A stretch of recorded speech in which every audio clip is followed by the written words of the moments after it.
code so slick, circus they gobble. Encrypted hustle, no chains, no marbles. Faster than the rest, cost stays humble. Breaking through the game, watch others crumble. Nobody do it like this, circus in the mist. Faster, cheaper, sharper, crypto alchemist. Others stuck in the lane, flipping the twist. Garble circus, baby, we the future, don't miss. Others move slow, we quantum and speed. Blocks they can't touch, fulfilling the need. Chains bound tight, but we unshackled. While they debug, our code is tackled. What they can't do, we already done. That game outdated, we just begun. Algorithms flex, they can't compete. Circuits garble, but the vision concrete. Nobody do it like this, circus in the mist. Faster, cheaper, sharper, crypto alchemist. Others stuck in the lane, flipping the twist. Garble circus, baby, we the future, don't miss.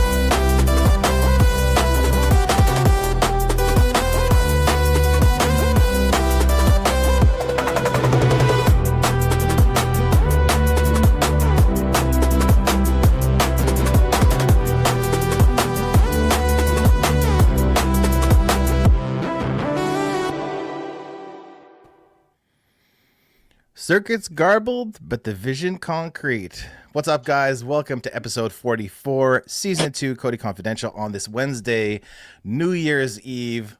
What's happening? I'm here with the Viking. How's it going, Soren? It's going great. Happy New Year to you, and Happy New Year to everyone else who's tuned in on this very short notice, super surprise confidential show. Happy New Year. Wow, unbelievable. I can't believe we're here. 2025 has just flown past, hasn't it? Yeah, it was a little over 2 years ago when we got the big document about COTI V2. And so Here we sit, and we're going to talk about it. We certainly are. You know, it's you can kind of see already that COTI's turning a little bit of a page with the marketing, with Amateo at the helm now for 2026, and I gotta say it's hard to see FRAT go, but it's gonna. You know what?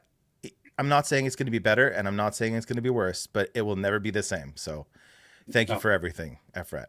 Absolutely, Efrat. Thank you very, very much.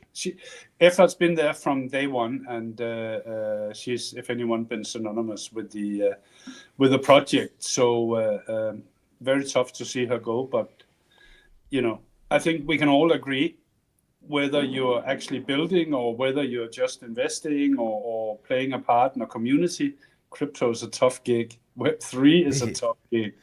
And to have done 8 years of that, that's monumental. Yeah. So well done to her. She deserves a bit of rest now. So good for her. Yeah, never heard a crossword. No.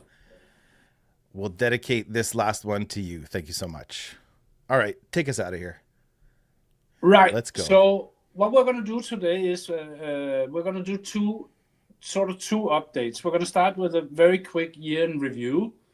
We've sort of touched on this at various times throughout the year, but I just thought we'll get everything in one go and then very briefly touch on it. And then we'll have a look at what's much more interesting, which is the year ahead. So with 2025 coming to an end, we can take a very quick look at what has been an extremely busy year for COTI.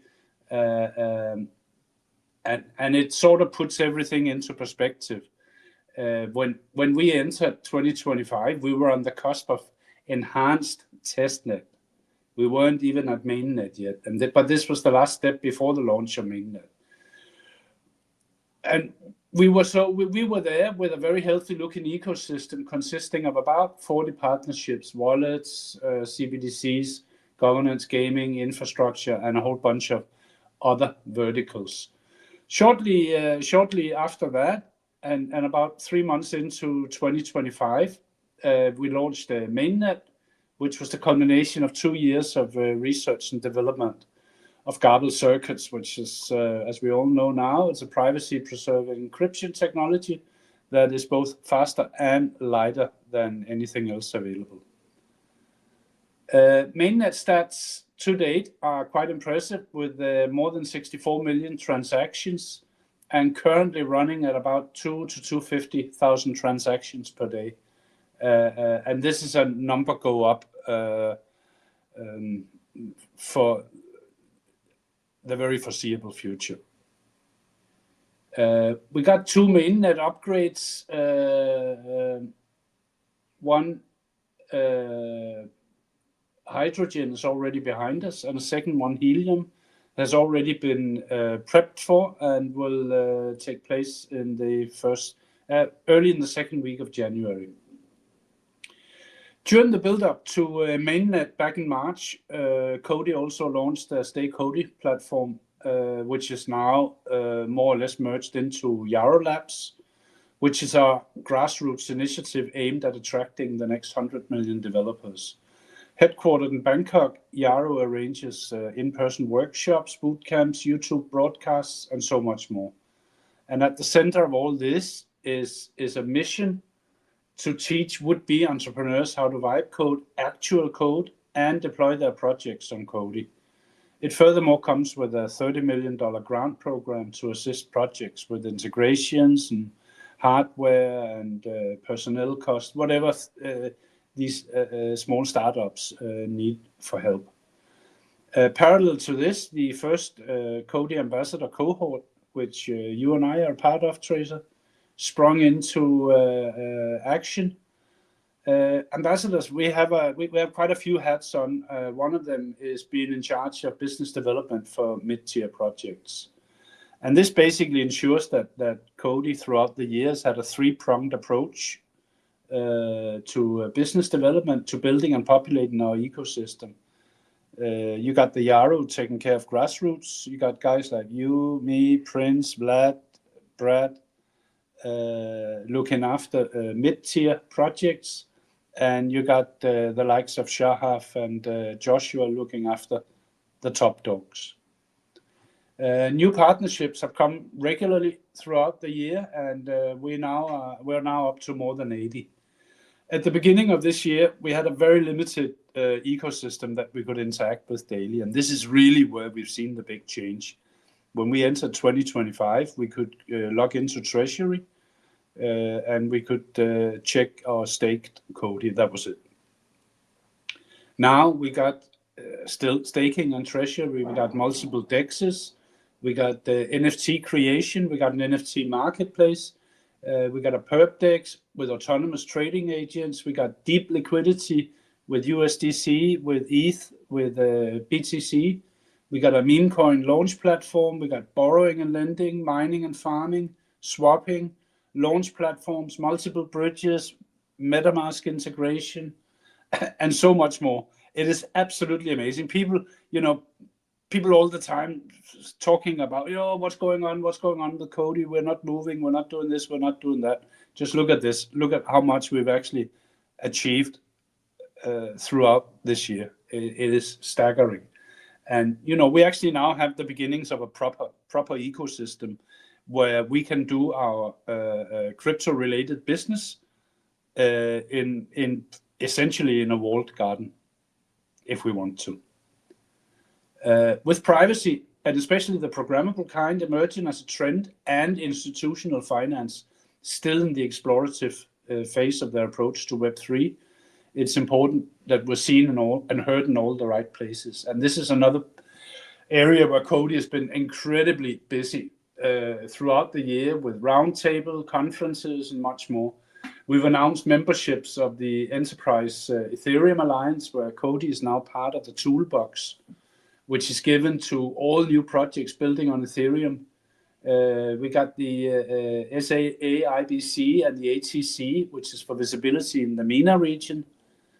We got the Tokenized Asset Coalition, DECC, and Privacy Guardians targeting big players. And Europe, Asia, and the US. Attracting more retail users has also been in focus with the launch of COTI Earn, where users new and old are rewarded with points for engaging with the ecosystem. More than 100,000 users, both old and new, but predominantly new, are engaging with the COTI Earn platform. Building an ecosystem, that's hard work. It takes a lot of patience. And when you're trying to position yourself for the inevitable tsunami of institutional money that will flood in, you need even more patience. Yeah, these things don't always happen overnight, but when they come, they come. COTI Network, in my humble opinion, has thoroughly succeeded in building a first-class platform that makes all of this possible. And I can't wait to see what 2026 has in store for us. But I'm quite sure, and I'm willing to bet on that it's going to easily top 2025. So that was a little bit the year in review. Like I said, we've talked about this throughout the year, Tracer, but I think really it sort of encapsulates all the work that's gone into this year. What do you think? Yeah, but these updates, bro, like I always say, they're amazing. Yeah, it's been a long year. I'm not quite. I don't think I could put it any better than you, man. Yeah, I remember you actually mentioned it in a few episodes ago that you used to have one tab open in the morning for your COTI overview. Yeah, how many is it now? You're probably up to about 10 with all your agents now as well. Yeah, I guess because that wasn't happening yet. We didn't have Agents Arena yet. So yeah, I have a daily routine with everything from Carbon DeFi to Privex agents. And I mean, like lately it's been Privex agents. I've been glued to them. I've been watching yours. I've been watching the new ones. I've been looking through some of the old ones. Some of the ones that have been in there since before the beta. So obviously like team testing and stuff like that. And then I have a handful of my own, which, I'm trying to tune. And, if you have a handful of agents, you could spend, a good 8 hours a day on that. So yeah, but it's true. It's like I say, it's, we have toys now and we really do. And it seems like every month, there's something new coming. It's very different than it was 2 years ago. And I think for people who are, engaging with some of the, I'm not playing with these things for fun. You know what I mean? Okay, let me rephrase that. I'm not playing with these things just because of what we're doing as ambassadors. I'm playing with these things because I'm using them personally, right? So it's a whole different ball game, and this is just so much bigger than enterprise payments, merchant payments. There is no ceiling. But a lot of the, the big picture stuff, like the big stuff is going to take time. So it is definitely a multifaceted attack. It's also a multifaceted roadmap. And you know what? Doing this properly is going to take time. Price isn't where we want it. A lot of people have emissions concerns, tokenomics concerns, and it's valid, right? But, to pull off what they're looking at, they are steadfast in believing that this is the only way. I've said this before, but, we're going to look back on this in a couple years, either way you're going to look at it. It's very, very, very ambitious plan with tokenomics and fees the way they are, etc. But this might be what it takes to finally get the recognition that we're looking for. You got to be the best. You got to be the fastest. You got to be scalable. You have to have a good product. You have to prove that it works. And then after all of that, you still need to be affordable. And from the outside, it looks like they felt they needed to be the cheapest. So obviously that's, that's a lot to ask for. And being able to build, under constraints like that, it's pretty tough when you're not, making tons of money on fees. But Yeah. a lot of people are worried about, COTI's runway. If you look hard enough, they are not slowing down. They do not seem to have problems funding any of their initiatives. Everything is still happening. And people have been saying this for years. So this is where we are at the end of 2025. It is incredibly ambitious. But if you want to put a little bit of a context around, you mentioned it yourself with the tokenomics and the fee structure and how all that's tied up into a strategy. There was a post today from Sama. Yeah, proudly announcing that they have just done their first confidential transaction. All right, which by the way is like 6 months behind, at least when COTI did it, and it was at a fee of only, and I say this in inverted commas and with a clown emoji in my face, only 13 cents. Yeah, that's a big now difference. let's compare. Yeah. COTI, apart from being 1,000 times faster, the transaction fee for a similar transaction on the COTI network would not be 13 cents. It would be 0.00002 cents. Now, for the average retail user, if you want to use Sama or you want to use COTI, not going to make any difference to you. Really, 13 cents or almost nothing is not going to make a difference to you.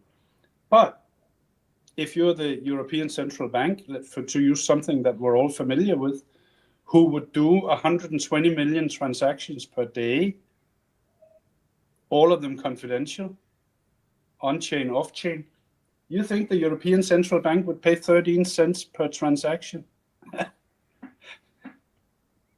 Yeah, not a chance, mate.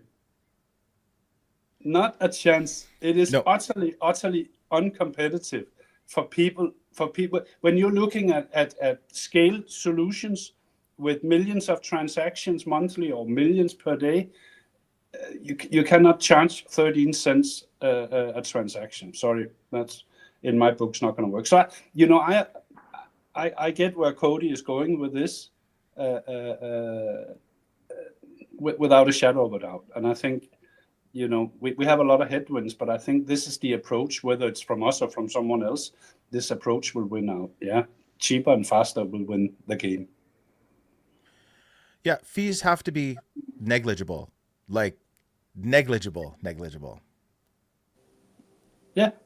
13 cents is not negligible in this world. No, not, if you're doing 100,000 transactions per day, it's still not negligible. It's not. You know what it kind of reminds me of? It reminds me of when, Vitalik used to criticize Bitcoin for having, 5-6 cent transactions fees. Ethereum came on the scene and he said, well, that's ridiculous. Well, look at we all know what happened with gas fees with Ethereum, right? But it's kind of like that same moment where it's like, oh, look at us, 13 cents, confidential transaction. You just want to, and the reason why Sama have to do this is that they are exclusively financed by VC money, and VC money wants their money back with interest. Yeah, so they have a different approach to revenue. COTI also needs to generate revenue, but we can be a little bit more relaxed about it because we don't have VCs breathing down our necks. They do. They got to generate the revenue very quick. Yeah, they of course have the advantage that they got VCs to push their product for them, which we don't. But 13 cents per transaction, that is way over the top. Ticks no boxes. I think we wanted to move the next one, and I'll just kind of like bring us into it. And like Soren is going to say in a minute, we just want to thank everybody for being a part of COTI Confidential. It's been a bit of a wild ride. but having you guys showing up, every week on schedule, on streams that we haven't scheduled, on surprise streams that we just jump into, you guys always show up. You're in the comments. We get the views. If you can't be with us live, you come back and rewatch. It's amazing to be a part of something that was built from nothing like this. So we appreciate every one of you, and I'm going to hand it off to Soren. And let's look at our last weekly roundup of 2025. Yeah. This is the one you want to talk about, right? By echoing. Yeah.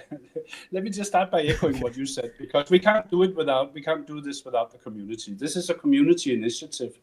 And you and I, Tracer, we've always had it as our first mission to engage with the community, to educate the community, to help those who are coming into the community, to show people what is actually possible to do. So, we're not here to talk about price. We're not here to talk about inverse head and shoulders and cups and handles and Ikimuchu clouds and all that nonsense.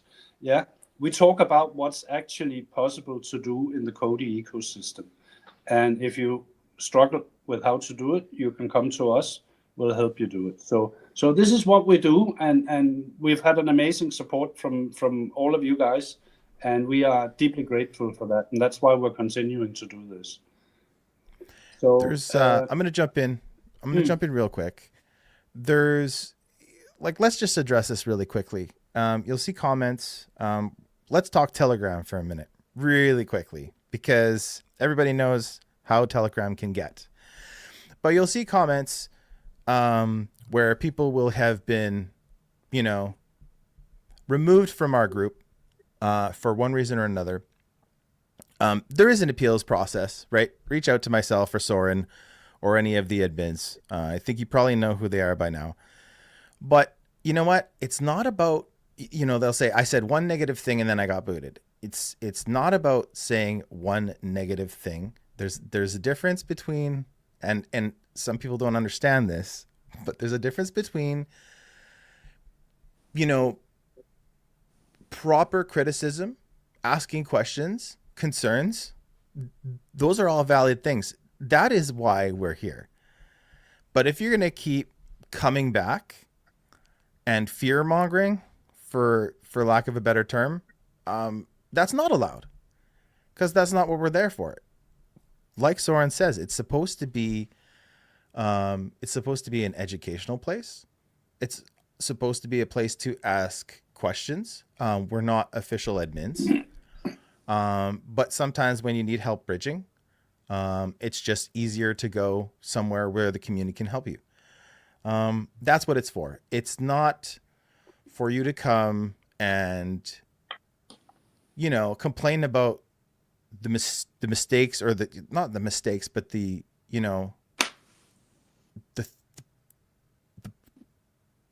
reasons why you're upset that things aren't where you wanted them to be, right? It's not to come there and complain about it every day. That's not what it's for. It's supposed to be a place where people new to the ecosystem can come and learn. And that I just had to say that because I'm getting sick of some of the comments that we see over and over again. And it's, it's the same people over and over again that are saying the same things.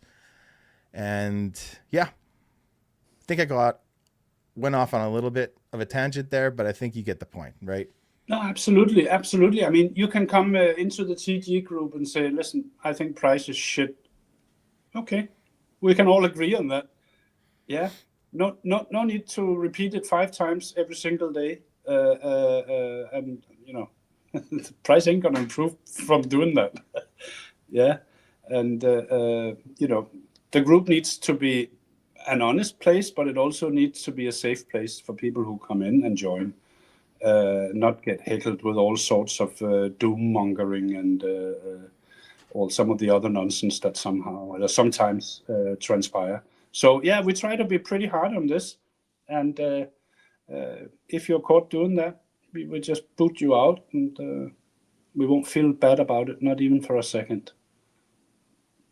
So with all that unpleasantness out of the way, let's let's have a quick look at what's ahead of us, because this is really the interesting bit.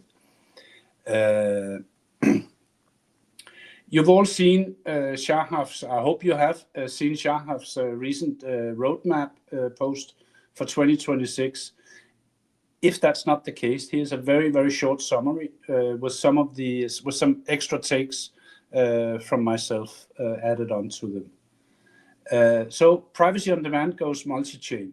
Yeah. First and foremost, in people's minds, we're talking about the Axelar integration that basically facilitates access for 70 plus blockchains. True, it'd be great to finally get that integration over the line, but I want to temper people's expectations a little bit, because that's not the real price here. Yeah. So Axelar goes live on a Monday, and you don't see, I don't think you will see 100,000 extra transactions on a Tuesday, because it's on demand. It's whenever people need it, they can come and call on it. So that needs to filter through the Axelar ecosystem, and all going to take a little bit of time. But let's talk about where the real price is here. The real price is that individual blockchains on the Axelar network, or projects on any of these blockchains, they will start thinking about having privacy on demand by default once they realize the power of garbled circuits. Yeah. And I believe that's what Shahaf is very strongly hinting at in his the POD part of his update, where he says he's going to basically be live on 3 major blockchains in 2026. I think that's very much related to the Axelar integration. And that, in my opinion, is the real unlock. Leader in private DeFi. And we're obviously talking here about Privex, who are well on the way to being a top 10 perp DEX. Once they switch on privacy and take the training wheels off the agents arena, because we are still in the beta phase, we are still on training wheels, this should be easily achievable. And we will talk a lot about agents tonight, and we will give you some ideas about how powerful this is when it multiplies. I think other exchanges will start looking into this, thinking, "Oh, we need some of that," and go back to my comments above on privacy on demand. I think these two may be connected. These are my personal theories, so take them with a grain of salt, but I think there's a connection there. Also, Shahaf teased that COTI is going to launch the first private RWA. And I'm going to be a little bit bold here. I have my own personal conspiracy theory on this. I think this is related to all the focus that we talked about in the earlier update tonight in the Middle East, North Africa region. When you look at the Middle East today, they're leading the way in integrating blockchain government into government, banking, and business in general. Yeah, there is no region in the world that's further ahead than the Middle East when it comes to integrating blockchain. And there are already several RWA projects lined up in the region. And I think you will see that the focus that COTI have had on this region in 2025, I think you're going to see that pay off in 2026 with one or more RWA announcements. It just feels like that to me, that was always the main focus for the team in that region. So bit of a bold prediction. We'll see if I'm right or I'm wrong. But that's my gut feel. Nodes V2 ecosystem launch, and I think we can all agree on that. Agree that in terms of community-facing initiative, this is a top priority, along with finally having a new and improved bridge and treasury. The community deserves a lot better on this front than what we've been given in 2025. Yeah, it's a bit like price. We can't argue that the price is shit. We also can't argue that our bridge is the bridge to nowhere. So that'll please the fodders, and so we've done a little bit for them tonight. I'm jumping in. I'm Yeah, jumping in. I can see you were itching. Yeah. So you saw that post right before we went live from COTI talking about Nodes 2 ecosystem, hey? Yeah. You saw that, right? You commented on it. Now that makes me feel you have your conspiracy theories. I have mine. I wasn't expecting them to be talking about that yet. I mean, yeah, it's late. Sure, fine. But does that make you feel like new treasury is close? Because when I saw like, you know what I'm saying? I did not expect them to be pushing that. They're working hard with the blogs, talking about privacy, talking about why it's important, confidentiality, anonymity, why garbled circuits is superior. And then that popped out today, and I thought it was kind of surprising. And to me, that's foreshadowing. And so I tell you that what, excited me. yeah. I tell you what, I don't have a warm and fuzzy feeling about the treasury being right around the corner. Now I could be wrong. I tell you what I do think is around the corner is the node license auction, because that needs to be done first, and that needs to be all settled, and there needs to be a process around that, and it's going to take a little while. I'm absolutely 100% sure that the new treasury is well advanced. Has to be. Otherwise, there won't be any point. You're right. There wouldn't be any point talking about all this unless the treasury was coming. But I think what we're going to see first is the license auction, and then with a little bit of hope, we're going to see treasury and bridge occur after that. Because you can't do this ecosystem without the new treasury. It's not possible. So. Yeah, and I think it was Shahab's video, which kind of surprised me, because I had been telling everybody you're going to see Treasury V2 first, then you're going to see the nodes ecosystem roll out. And in one of Shahab's recent videos, he kind of said it the other way around. He said you're going to see stuff cooking with nodes ecosystem, and then they're going to release Treasury. So I think maybe what he meant there is kind of what you're saying, is you're going to see the sale, and then everybody's going to line that up, and then, things are going to go live. But what do you think, man?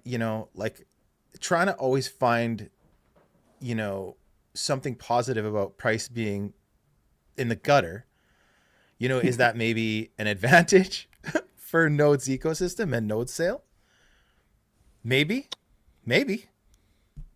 Yeah, to be honest, I think it's kind of neutral. I will adhere to Shahab's own comments on this, that he does not intend for this to be a capital event for COTI. And I'm using his exact words. This is not a capital event. So nodes have got to be affordable. And it's going to allow for everyone to participate. The one thing that I think will surprise us all is how they're looking at how they're approaching the setup of the nodes. It looks to be something like everyone can do, which is sort of exciting, but also sort of okay. I'm not sure I'm totally comfortable with that.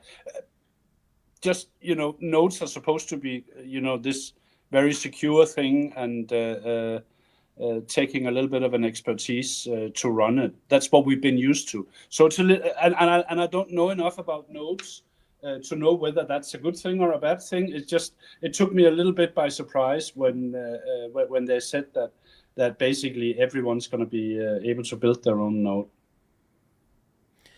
It's interesting, even with V1, it was always very accessible to run a node with the tools, community built tools, right? The only thing that got a little tricky sometimes is when you had to troubleshoot things. So it's always been easy to run a node. And with what they're saying now, if it's going to be easier, then I really do believe anybody can run a node. Mark's got a comment here, and I guess there is a little bit of a something that people don't understand is anybody now, like today, can run a mainnet node. the only people that were eligible for Node Runners rewards were the legacy team from the V1, right? So you could come in, you could set up your mainnet node, and then you can get whitelisted by the team and run one. You won't get rewards at this point. Would it be possible to operate the node with rewards directly after purchasing the license? What do you think? What do I think? I have no idea. I was kind of surprised that the node sale was going to come before the new treasury. So I don't think so. I don't know. I don't think so. I have nothing to base that on. What do you think, Soren? No, I think, and I think that's why we are having the license sale first, so that they can get a feel for how many nodes are actually going to be there, how many are going to actually operate as nodes, how many are going to delegate to node operators, and get a feel for what that whole thing looks like. So I think you may, let's give you an example, you may be able to purchase your node license or licensees in, say, in January. And then, you will be able to set up and run mainnet nodes and be ready for, say, March, April, or something like that. That's sort of my own personal thinking about it. And I'm like you, I have nothing to base it on. We have not been told much about this, if anything at all. So we know as much as the community about what's awaiting us on this. Yeah, and not to totally sidetrack, your update here, or your recap, or whatever we want to call it, but Node's ecosystem is a big deal, right? It's always been, going back to V1, it's always been a big deal. It's so I think it's worth talking about. I did not expect to see that post today, and it makes me kind of feel like they're cooking something for early Q1. And I think I think everybody would enjoy that right now. Something to look forward to. But I'll let you get back to it. But I just thought that was interesting, and I wanted to talk about it for a minute. Yeah, and a good comment from Torsten here. We need a better mood, and I know he's referring to the TG groups, yeah, where people come in and make a comment, and they get hammered from all angles. If they're being too bullish or so. Behave yourselves, guys. I'll be honest. The Telegram group, or even just in general, Telegram isn't for everybody. And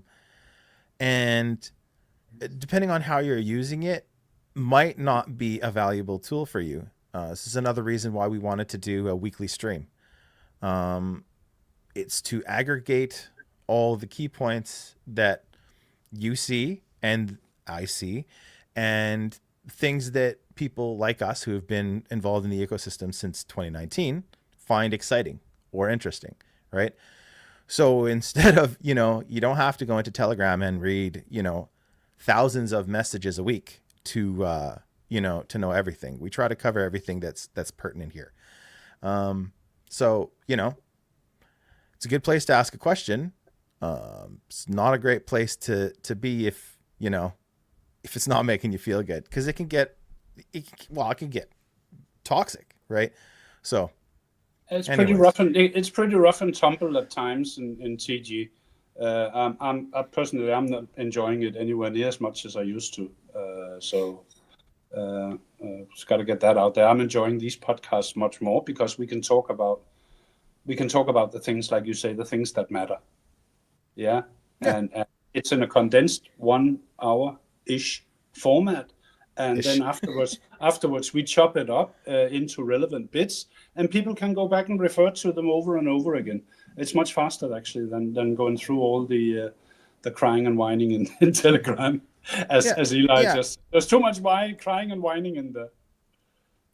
COTI Confidential streams can be a little bit redundant, but nothing like Telegram, right? No, so not. It's a better way to optimize your time. Absolutely. Right. So let's get back to the update. The other things that Shahab was talking about is lead with performance. And my personal thoughts on this is that with privacy being a key focus area for Web3, you're going to see millions and millions of research dollars thrown at it. So it's absolutely imperative And I'm not saying this as a call to arms. I think Soda Labs are already well and truly on the game here. They have been on top of this from day one.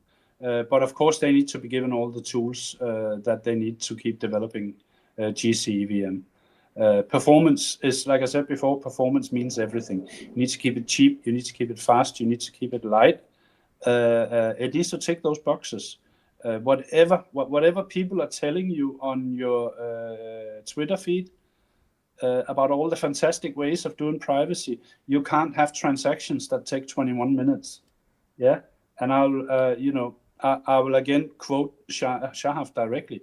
When a transaction takes 21 minutes, it's not a transaction. It's a research project. Yeah. Yeah. It's got to take 21 milliseconds at the very worst. So that's definitely also a big item on next year's agenda. Grassroots was not mentioned, but I take the liberty of mentioning it because Yarrow Labs have been doing some amazing work in 2025. And keep in mind, these guys are only just starting out. They're refining their curriculum. They're looking at what sort of formats work well, not just in the Southeast Asia region, but also worldwide. And I firmly believe we've already seen some great outcomes from the work they're doing at Yarrow Labs. And I would love to see a lot more use cases coming out. I want to see a lot more, like the guy who basically found out that he could replace his Google Cloud with garbage circuits and get privacy for a fraction of the price. Same speed, same effectiveness, same usability, but he gets privacy and he gets for a fraction of the price. I want to see more of this because that's exactly the sort of things that people are going to discover in the sort of framework that Yarrow Labs allow you to have. Yeah. So and I cannot stress enough how important this is for the long-term health of our ecosystem. It's not all about the big logos. It's about all these small projects, and some of them will turn big, believe me. So yeah, my final thoughts on 2026. I think all these targets are more than achievable. In fact, I think they're likely. COTI is already miles ahead simply by being live and having actual use cases. Refer back to today's summer post. Yeah, they are still months and months away from mainnet. Sure, we're facing headwinds. Market sentiments in the toilet, token prices in the toilet. Powerful forces are pushing rival but inferior technologies, and I'm referring to CK being pushed like mad by the likes of Vitalik and CH and people like that. Sooner or later, though, and this has always been the case, if you can survive all that, sooner or later, performance will win. We're faster, we're lighter, we're cheaper than anyone else, and that will start to matter at some point. Yeah, I know we're chipping away at the dam, and it'll break at some point. I think that some point will be in 2026. So yeah, forget about the last part. You obviously did not want to put on a silly hat tonight, so we're just wearing our normal hats. But yeah, that's my outlook. I'm incredibly positive about 2026. I think it's going to shock everyone. I think it's going to shock us. I think it's going to shock the establishment because I think the team's got it all lined up as far as I know, or as far as I can feel. He really is the highest drama level. That was an interesting blurb you put in there. Yeah, no, I mean, Stefanos is a boy's name in Greece with the absolute #1 drama level. Yeah, Alexandros is also high drama, but sort of trending more towards the middle drama range. But Stefanos is like off the charts drama. Villain looking for forgiveness. I'm not going to touch that one. No fucking chance. Thanks. Yeah, thanks. Thanks for coming back, Daniel. What can I do as a small investor? How can I help to make this project more visible? Thank you. I know that you are doing a great job, but I want to help. So I'll say something quickly and then I'll hand it over to Soren. But I've always said that we need people clipping. We need short form video content.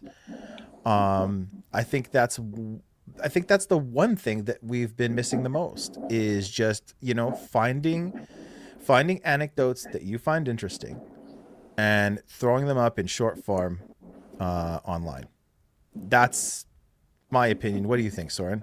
Yeah, and I think 3 maybe 4 months ago I touched a little bit on this. I think actually the community as a whole is doing an amazing job of promoting COTI. I see so many reposts.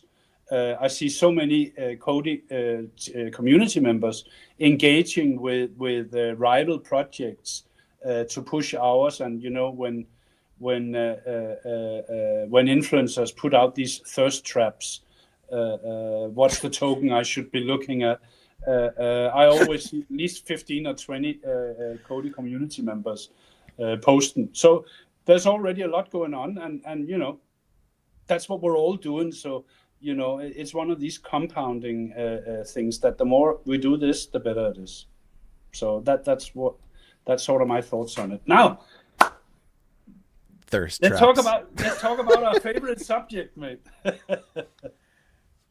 Because this hold on. has been insane. Hold on. Let's take this one, because this is something I want to talk about really quickly. From Eli, price action is a gift right now if you have cash. Doesn't feel like it, but it will. Okay, so good point. Yes. What can you do if you don't have cash? Well, this is where things like COTI Earn come in handy. This is where, maybe you have a couple hundred USDC that you'd like to farm on Carbon DeFi or Privex, or you want to look at the ratio on GCOTI, for instance. I think it touched 12 or 13 to 1, a range order, recurring range order, or just a limit order on Carbon DeFi. Or you just want to park some of your stables safely without touching them into Privex and earn a yield on that with COTI. So not everybody has cash, right? Especially if you've been crypto for a long time, maybe all your cash is gone.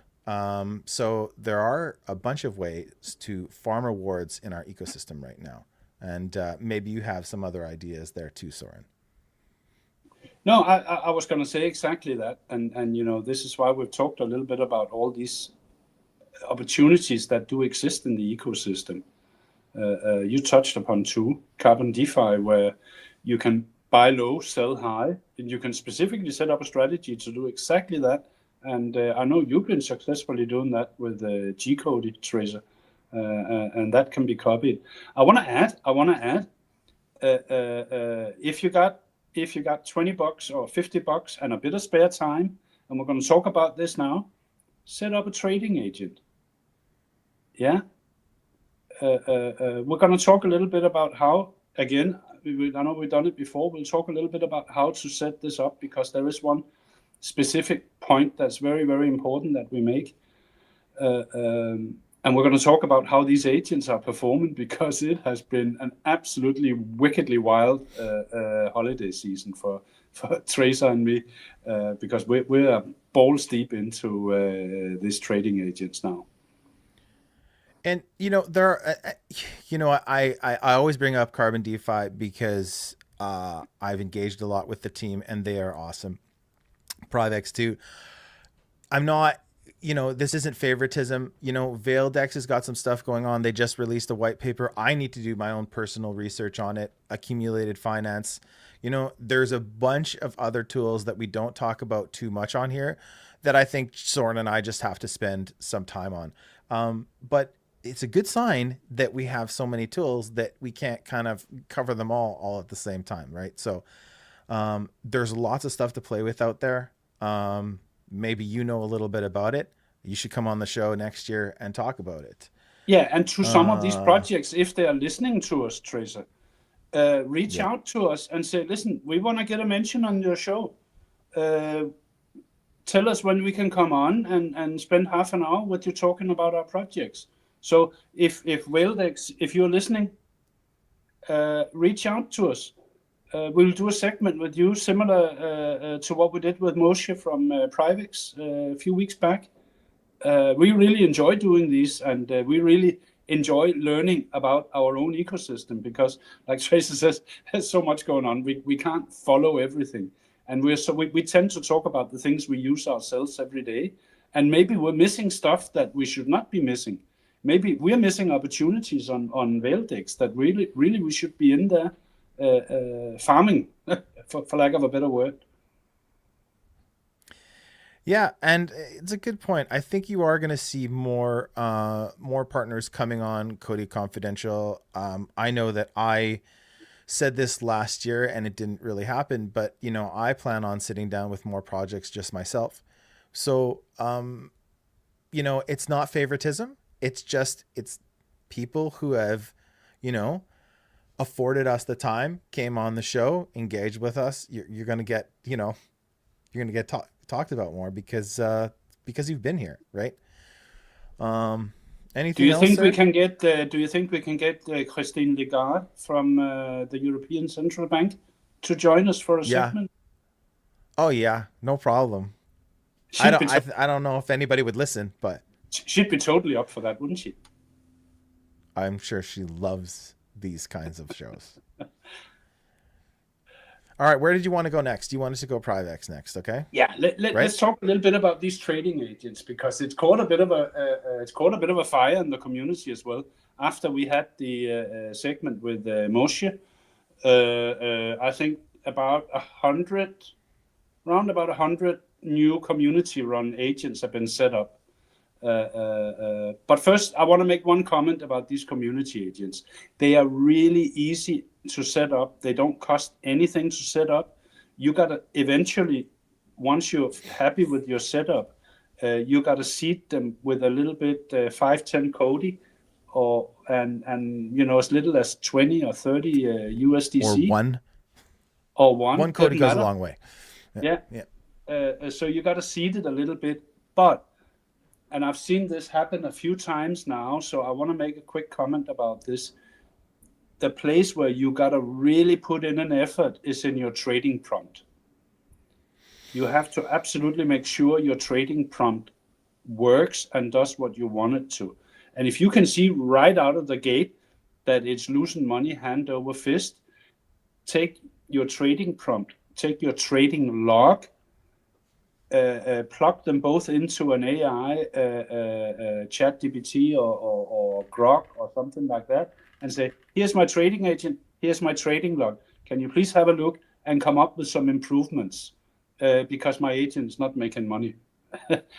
Yeah, it's not like your agent's going to make money from the first day, but give it 2 or 3 days and then make sure you keep going back and refining your prompt 3, 4, 5, 6 times as much as necessary until you can start to see a trend where your agent is actually having a decent win ratio.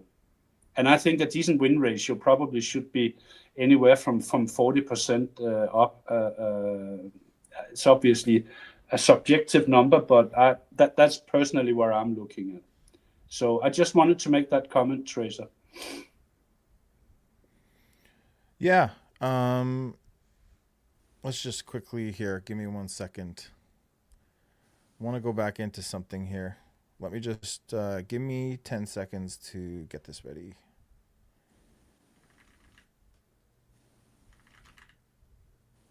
All right.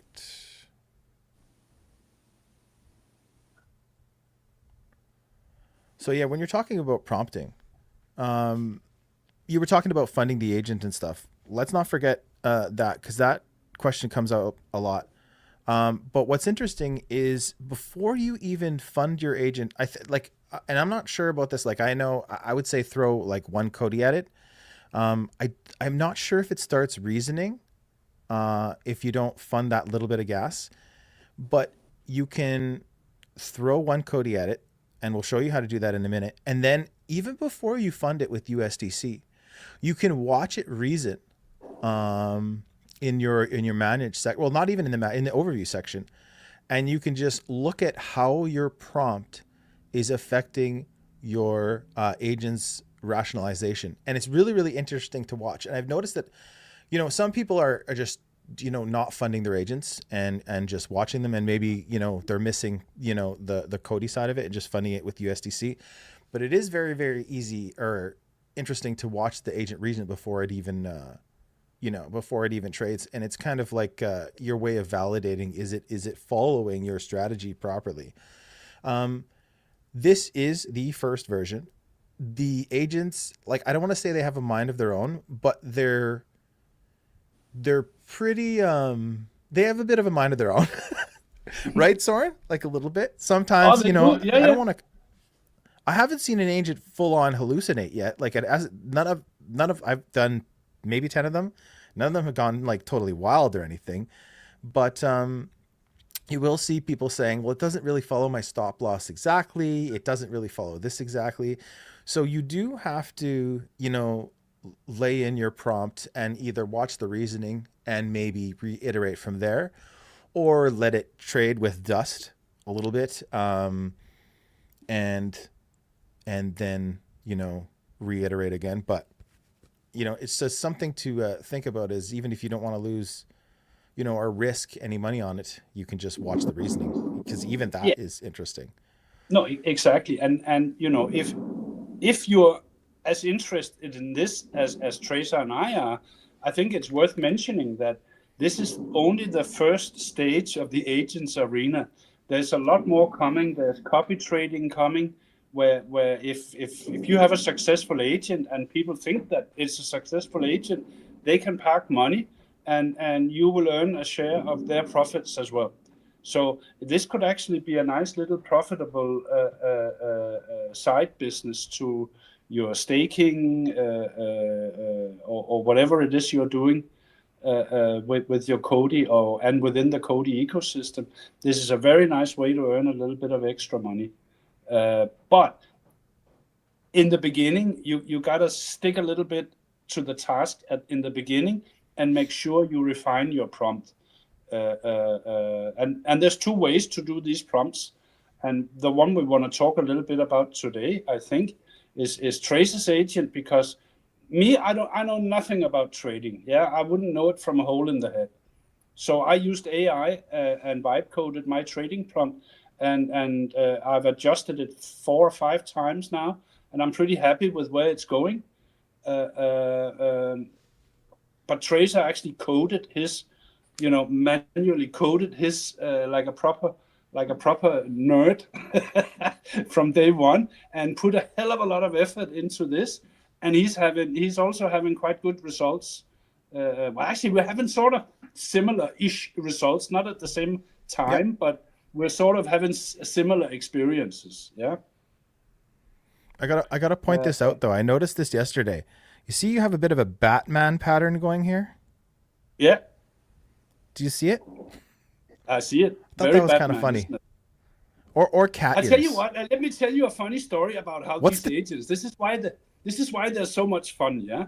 So you see, I had 4 days in the red.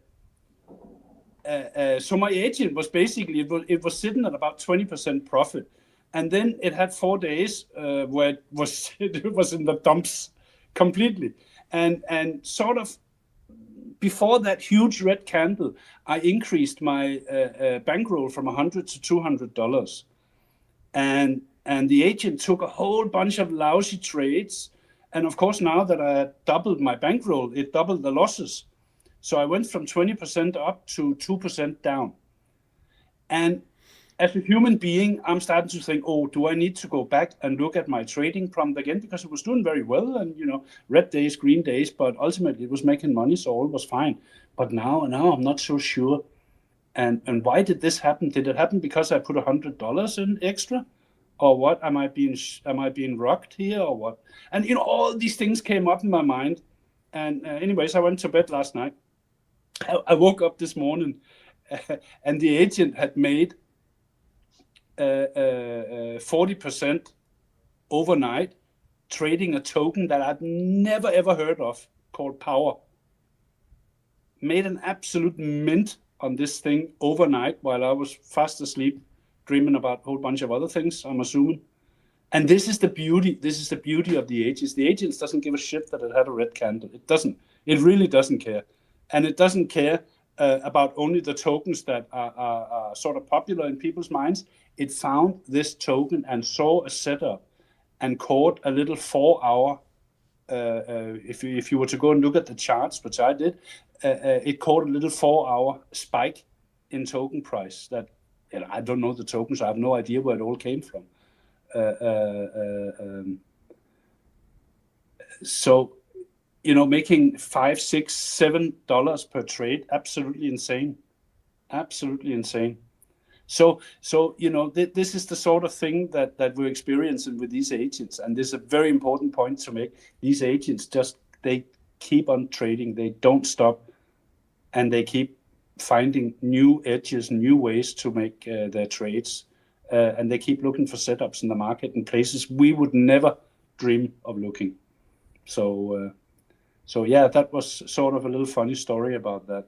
And you've had a similar story, Tracer, because you also increased the bankroll on your agent. I woke up to a text from Soren saying, "It's a good thing you weren't awake 3 hours ago," he says. Well, and I was wondering, why is that? You went from $100 to $500 on your agent, yeah, and you were confident, so you upped it to $1,000, right?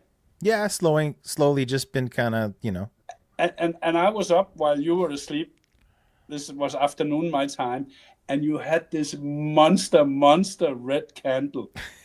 Yeah, like much bigger than the one I had. It was huge. And your agent was getting absolutely annihilated. But by the time you woke up 2 hours later, you were almost back in the green. And that, again, It shows you, don't panic over these things, but, keep an eye on what's the trend. If you're not happy with it, go and adjust it. Keep adjusting your prompt on a regular basis when you see something you don't like. We had problems with the agents taking shorts and longs on the same token. Yes. At almost the same price. Absolute nonsense. And my agent is still doing it, by the way. Well, even though I put new prompts in to say, don't bloody do it. It's, you know what? But it like, really quickly though, that isn't nonsense, right? Like, that's hedging, right? And so the agent is trying to hedge, waiting for one to go a certain way and then cut the other, right? So it's like, I know at first it's like, it seems like it's nonsense. Whereas it's learning from, well, it's learning from online resources to do that, right? So just what's the exit strategy? Well, maybe it doesn't have that right yet. If it just goes long and short and closes them both at the same time, well, that's not good, right? Which is exactly what it does, which is where the nonsense part comes in, because it doesn't do anything. Yeah, it just adds another couple of trades and we pay more fees. Yeah, we don't make any money from this. So anyway, we're having all these little issues that you learn along the way. Yeah. Yeah, but it's not surprising. It's not surprising that they learned that right? There is a back end. There are back end resources that the agents. There's a knowledge base, right? Privex has a knowledge base that all the agents can tie into. So, you can teach your own agent to learn, how to trade RSI or whatever. Like we could go into the different indicators. I think they have over 100. But you can teach it that, but it'll also pull resources from the knowledge base, right? And, the other cool thing about agents is you can point it to PDFs and books and all that kind of stuff. And like, I've tried a bunch of different things. Like I said, I have about 10 agents, and I will say with this first version of agents, and I don't know for sure, but like Moshe came into the Telegram and he kind of said that he kind of agreed with me, but it seems like you want to start with something simple, maybe 3 indicators. Try to get it to do one thing really well. I've never tried to I didn't at first just try to make an agent that longs or shorts. But what I noticed is after your first prompt, most often the agent will get really, really good the agent will focus on either longs or shorts. And you'll see your numbers will be totally skewed. This agent always wants to go long and never or almost never shorts, maybe down into the 1% or less. Then you kind of, play with the prompt and you try to get the agent doing both. What I've noticed though is sometimes it's hard to do that. And then when it starts doing it, it seems to usually do one really well and one not so well. And then you could still kind of end up flat. It took me a long time to get my agent to start, taking trades on both sides and making profit on both sides. Yeah, and the important part here for everyone who's listening to all this, because we're pumping out quite a lot of information in a very short span of time. The important part here is you copy paste your trading prompt, you attach your trading log. You can take your trading log and save it as a file on your desktop. You take those two and feed it into the AI, and then on top of that, you articulate what it is you want the AI to look for. So I'm not happy with the fact that my trades are skewed towards longs, not shorts. Can you please come up with recommendations? And the AI will analyze. Every time you want to adjust your prompt, you do this, and the AI will analyze both and come up with suggestions. It may also find things that you didn't even know were a problem. And so it will analyze and come up with different recommendations, and you can then copy paste them as additional instructions on your trading prompt. And that's you keep doing that. Your prompt gets longer and longer and longer, but it somehow mostly seems to work. Yeah, like this hedging nonsense, we still haven't gotten past that, even though we tried. And I think there was another one where I put a mild reminder into the agent. It ignored me. Then I put a really strict reminder into the agent, and it just went on strike. It stopped trading. So yeah, there's all sorts of things you can keep adjusting this until you're happy with it. It's not you go and vibe code a trading prompt, pop it in, and you make money from here to eternity. It's not that easy, but it's such good fun to play with, and because you can use AI to do these things, it's really for everyone to do it. I want to just, are you on your agent, yeah? Yeah, you want to go back to yours? No, I want to stick in yours because we talk a lot about Privex being the killer app for COTI, yeah? Oh yeah, if you volume, can go down right? to your stats, this is starting out with $100, then you added 400 more and 500 more, right? Is that correct? Something along those lines. Yeah. Well, basically I had two deposit that eventually were worth 100, and then I went 400, 500. Yes, that's correct.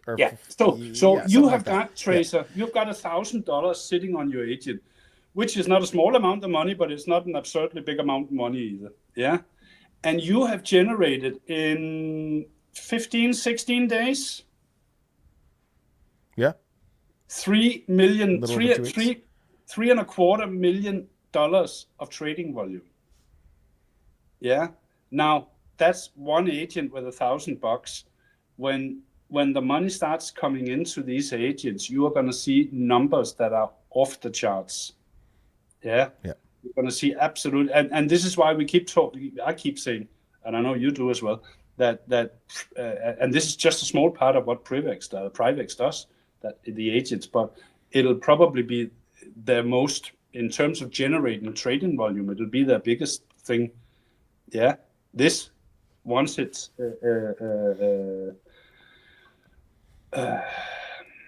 once you get more agents and more money starts to come in, you're going to see billions of dollars on a daily basis. Yeah. But this is shocking how much this agent generates in trading volume. Yeah. So, it's a testament to how low COTI's fees are on the gas side. It's also a testament to, like, it took me a while, especially like a little while ago. I was having trouble for a while taking too many trades. I mean, it's still taking too many trades for, how much money it's making, but that's because I'm constantly reiterating, right? There's agents V2 are coming out sometime, maybe a third, maybe a fourth version. So I knew this was never going to be my last agent, but right now generating agents are free. So it's important for Soren and I to learn as much as we can at this point, right? so yeah, it's one of the things that Moshe said in the Telegram is that agents will be more patient. I'll be honest. 99% of the time when I look and check my agent, it's in 1 or 2 trades. So it is constantly trading. And at first I was like, well, that's not great, but there's that thing that Moshe talked about last time when we met with him, is that you're farming points, right? You're farming with COTI Earn and you're farming with PrideFX. And that kind of was like, oh yeah.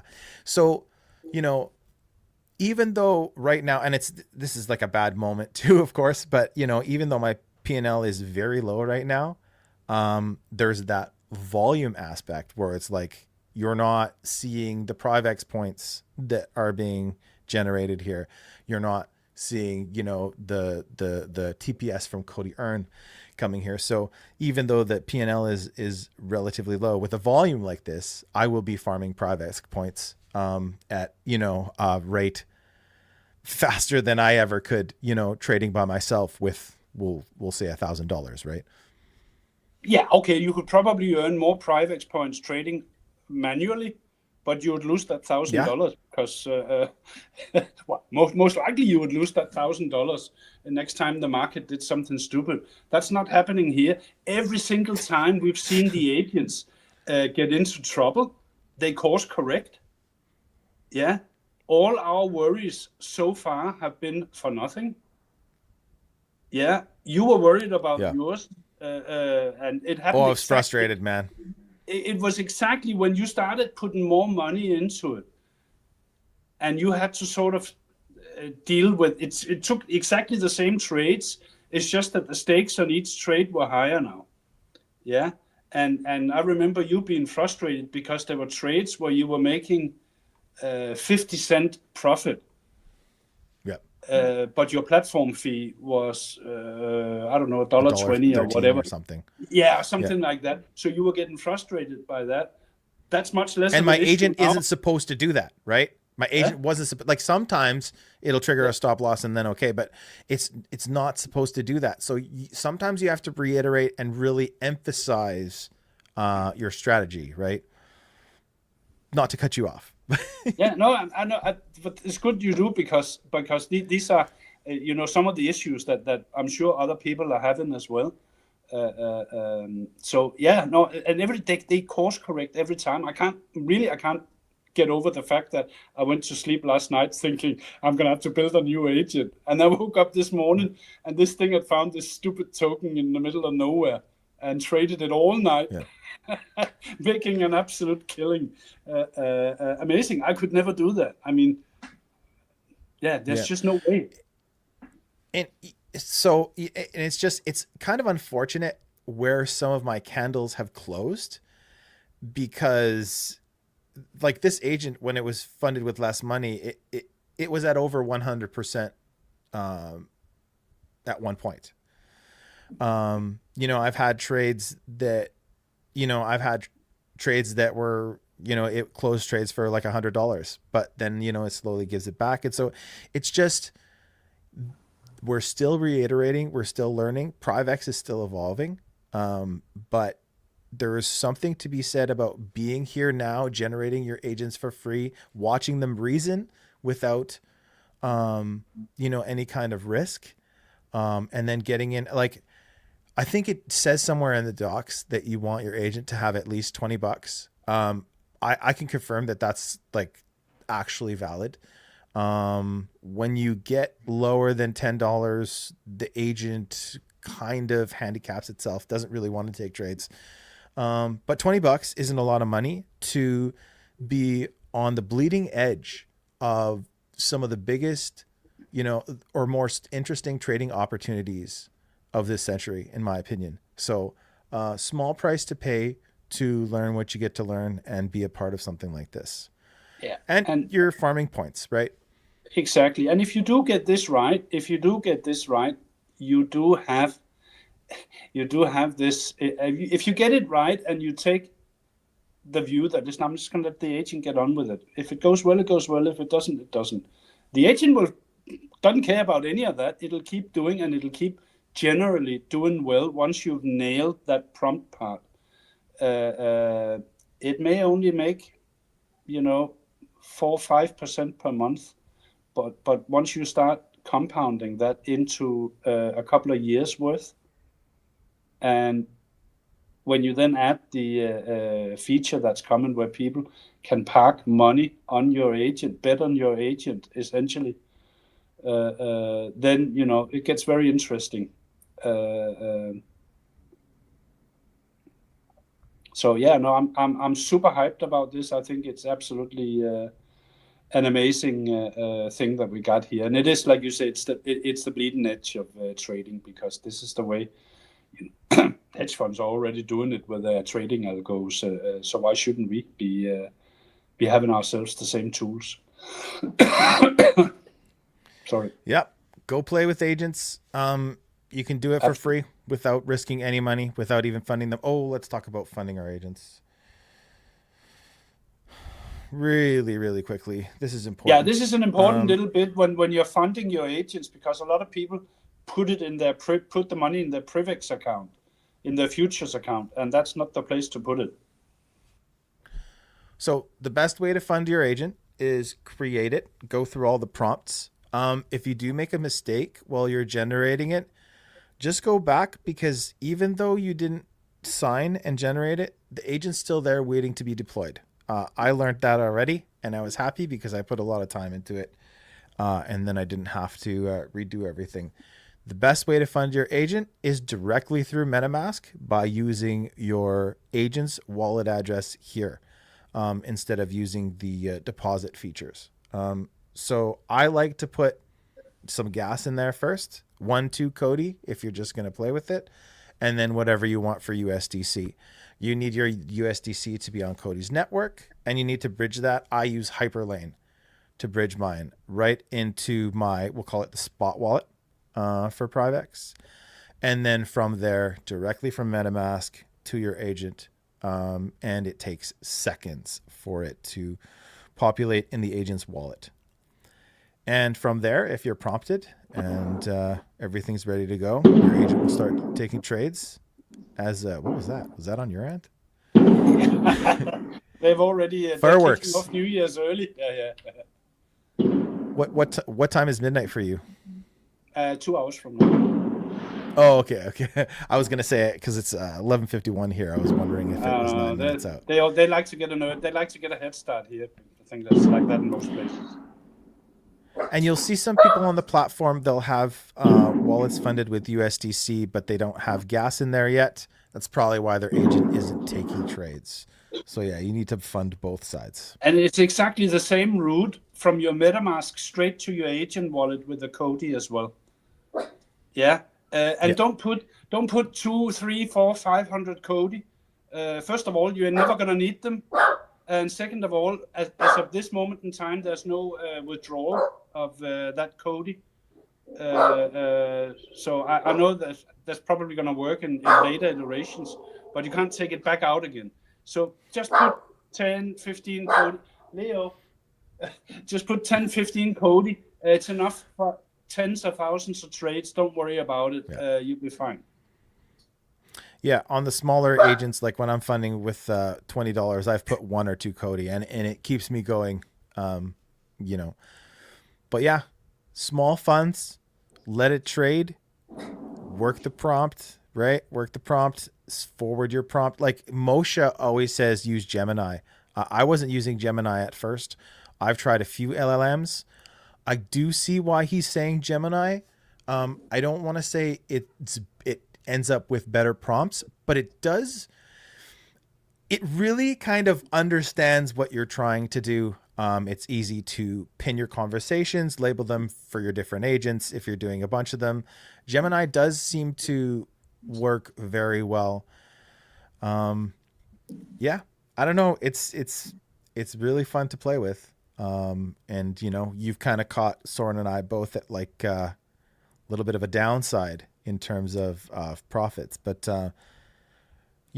maybe if I hadn't reiterated so many times, maybe it'd be better, maybe it'd be worse. But I was trying to learn how to tune it. Like it was a struggle for me to, like, I think I maybe said all this before, but to get it shorting and longing, and then getting it to not hedge, and then getting it to short and long and profit. And I've noticed that I've looked at many agents. There are very few agents that are in profit on longs and shorts. So this is why I've put, all my time, not all my time, but most of my time into this one agent that we showed today. Keep in mind that when you look at the profitability of your agent, it'll come. You keep refining this, it'll come. But keep in mind, these market conditions, since we've been doing this for the last 2 weeks, 16 days, it's been insanely difficult. It's just chop, little bit forward, little bit back, little bit forward, little bit back. There's zero volatility. It's just pure filth in the market. Yeah, it's chop, and very clear that the agents are struggling a little bit. They're going short when they should be long. They're sometimes going long when they should be short. And we haven't seen any volatility yet. Yeah, and that'll be really interesting to see how the agent does with that. But it's been doing exceptionally well, I think, for both you and me, Tracer, in what is a very choppy market that's very difficult to predict because it's looking for setups, and the market's not rewarding that right now. Yeah, and you definitely have to stick with it because at one point my agent was really good at the chop on one side of the trade, and it was consistently profitable. But it was when I was funded with $100, and it was doing it really well. But that wasn't enough for me. I wanted it to be able to long and short and be in profit on both sides. So, one thing I tried to do at that point was, okay, well, let's recreate this agent using the same prompt, let it trade, and then the secondary prompt to try to bring that agent back to life. And I've noticed that with V1, and Fonzo doesn't agree with me at this, but like I've tried to do it a few times, and I tried to be pretty systemic about it. I was not able to recreate that first and second agent that way. So repeatability maybe seems like a little bit of challenge with V1, but I mean, it's also taking trades, like different trades, and then getting that secondary prompt. But even from the first prompt, it didn't seem to be behaviorally the same way. So my point is that if you get an agent that you really like something about, you could either consider making a second agent to trade the other side, and not lose that, those habits that it's already formed if it's doing something profitable.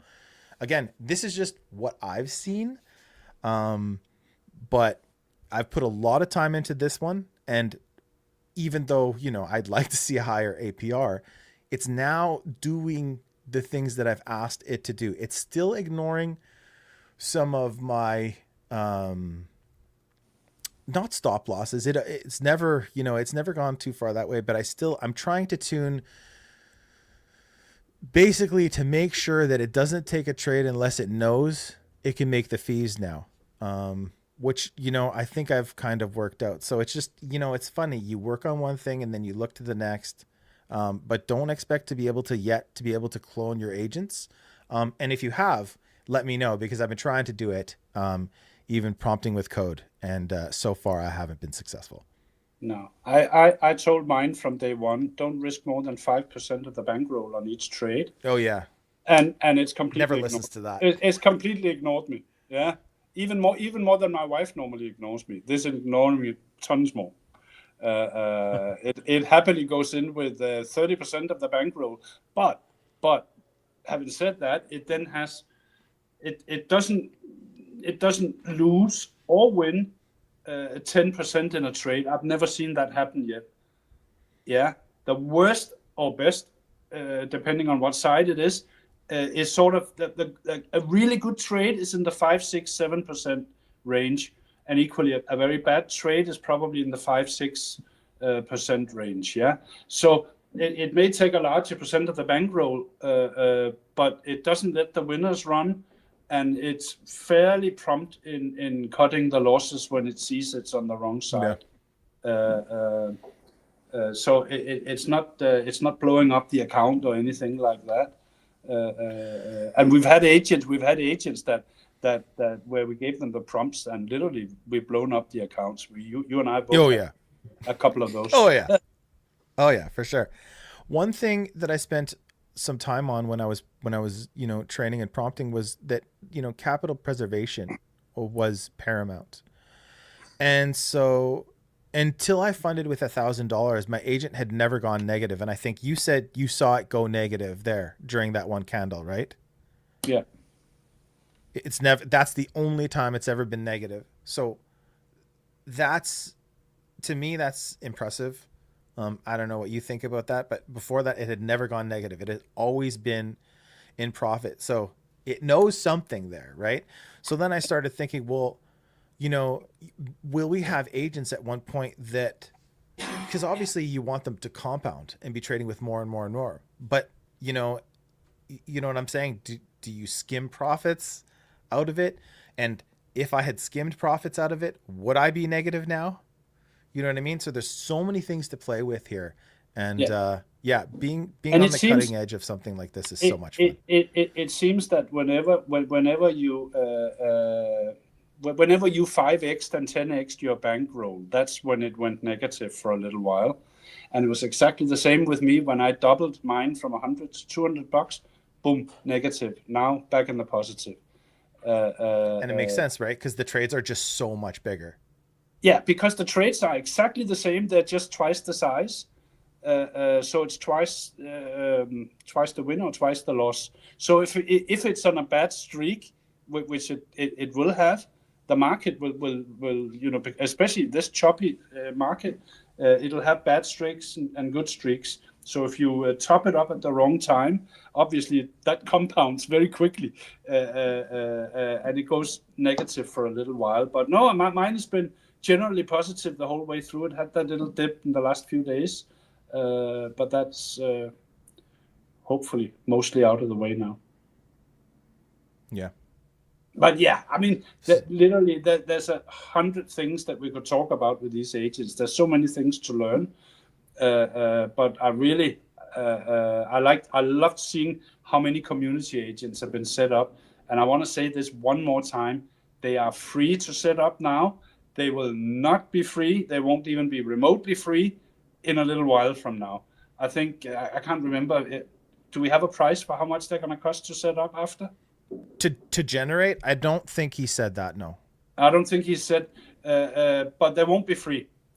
So go and set up, even if you're not going to do much with them now, go set up 2 or 3 or 4 agents now, and then once if you want to wait for more features to roll out, you will have the agents ready, and you will have them while they're free. Yeah, no point in paying for something when you can get it for free. Sorry, that's just common sense in my world. So that's 2025, I guess. That's 2025, mate. It's time for champagne and fireworks. You're still a few hours away. It's morning your time. That's about lunch now. Your time, yeah. I got 12 hours left. All right. Yeah. No, I'll be I'll be asleep like a baby by that time, mate. But no, I do want to thank you, Tracer, for being my partner in crime, my wingman, teaching me the ropes of podcasting very much this year. It's been a baptism that I've really enjoyed. It's in many ways one of the highlights of my week is when you and I sit down and chew fat on everything that's gone on in the COTI system. So I want to thank you really for hand-holding me through all this. It's been brilliant, mate. Really appreciate I've told you before, man, I couldn't do it without you. Your weekly updates kind of set up every show. Everything flows from there. It has been really fun. It's the second year in, first full year, I guess. Yeah. And sometimes like maybe I'm not feeling like doing it today. Once it gets going, it's always fun.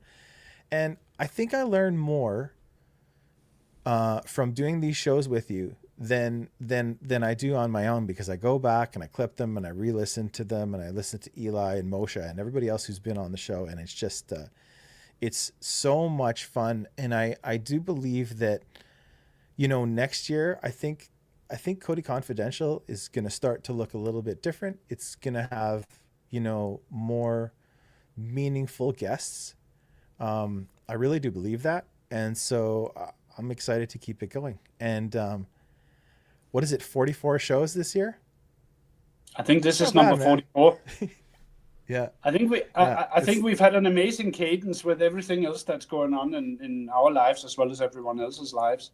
I think we've had a good cadence on this, and definitely I'm super happy to contribute my little part to this. So we're going to keep on rolling into 2026, and like you said, it's going to be 10 times more interesting in 2026. yeah. Because there's going to be a lot more stuff going on in the ecosystem. You thought 25 was wild. 26 is going to be a lot wilder. And hopefully we will start to see a little bit more love in the markets. Yeah. I'm not going to come. I don't do price predictions. I don't give a shit about that stuff. I am going to predict one thing, though. Yeah, so I'm going to make one bombshell prediction here. You didn't know about this, Tracer. It's going to come as a shock to you as well. But when we sit here on the last day of 2026, COTI's market cap will be higher than midnight. And you heard it here. You heard it here first. And I'll say there's two reasons for that. Yeah, I'll give you the reason why. Because midnight's not going to be launched. Even this time next year, midnight is still not launched with the full set of features. Yeah, they have a roadmap with 4 different updates, and knowing CH and knowing Cardano and how that operates, that's going to take at least a couple of years.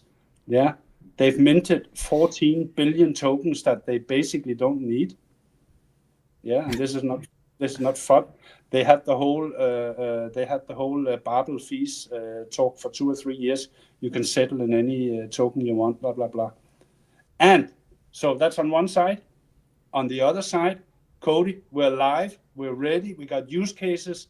Shahab's got it all up his sleeve, and he's going to smash this thing in 2026, and we are going to get some love from the market, because I guarantee you there'll be a couple of nice logos between the things that we're doing in 26. So they're going to come down to earth a little bit, and we're going to take a little bit of a flight back to where we need to be. And that's why I think we're going to have a bigger market cap than midnight. Yeah, even though they got a token advantage of 6-1, I still think we're going to beat them. Yeah. You know, price is one thing, and lately it's never been fun to talk about. I don't think anybody who's been bullish on the system, would have thought that we would be here at the end of 2025. For anybody that can take advantage of price right now, it's going to be interesting to see how that serves them moving forward, especially if your market cap prediction comes true. I agree with what you said. Shahaf is all over it. We never forget Joshua in these talks. Any team member, when I speak to them about Joshua, they can't say enough about him. He is a busy guy. He is working. I've heard that he's working more than 16-hour days. He is on that grind.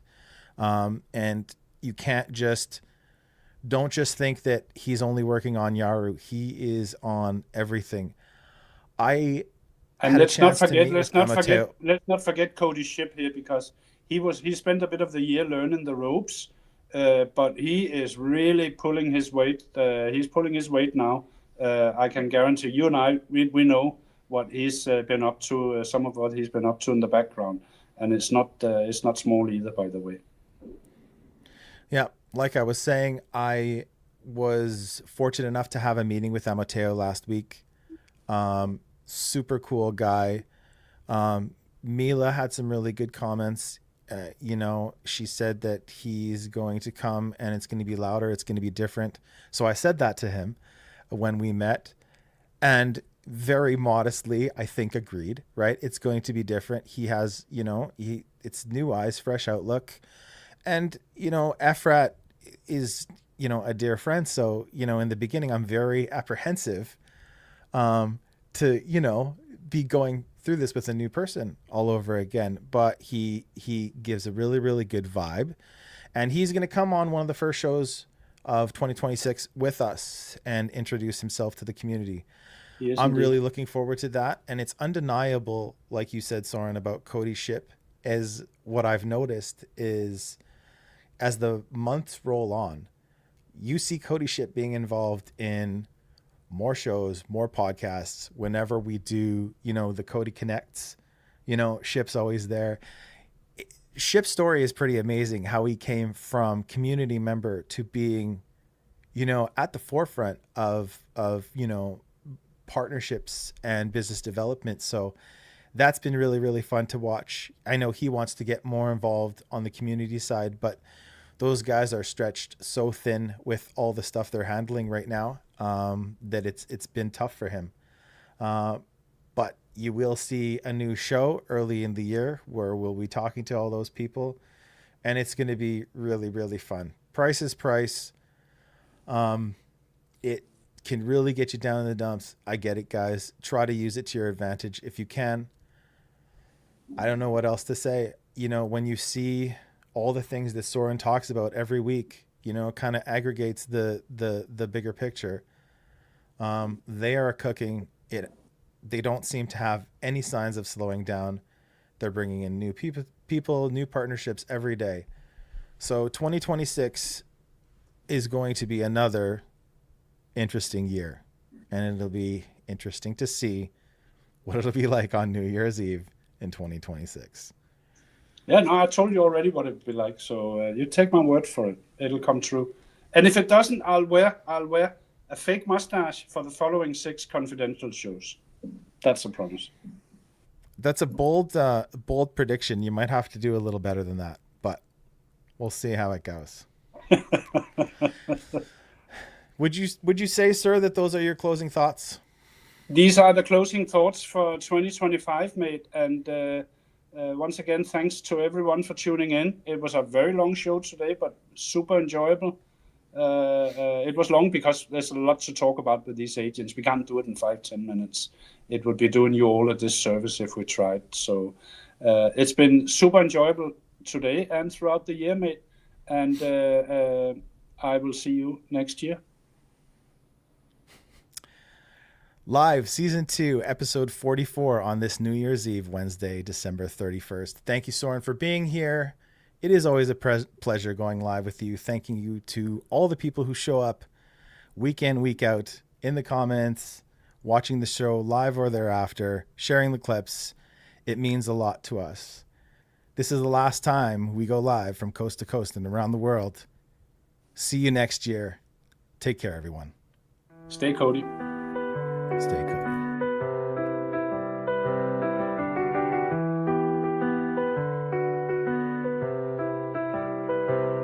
Code so slick, circuits they garble. Encrypted hustle, no chains, no marbles. Faster than the rest, cost stays humble. Breaking through the game, watch others crumble. Nobody do it like this. Circuits in the mist. Faster, cheaper, sharper, crypto alchemists. Others stuck in the lane, flipping the twist. Garble circuits, baby, we the future, don't miss. Others move slow, we quantum and speed. Blocks they can't touch, fulfilling the need. Chains bound tight, but we unshackled. While they debug, our code is tackled. What they can't do, we already done. That game outdated, we just begun. Algorithms flex, they can't compete. Circuits garble, but the vision concrete. Nobody do it like this. Circuits in the mist. Faster, cheaper, sharper, crypto alchemists. Others stuck in the lane, flipping the twist. Garble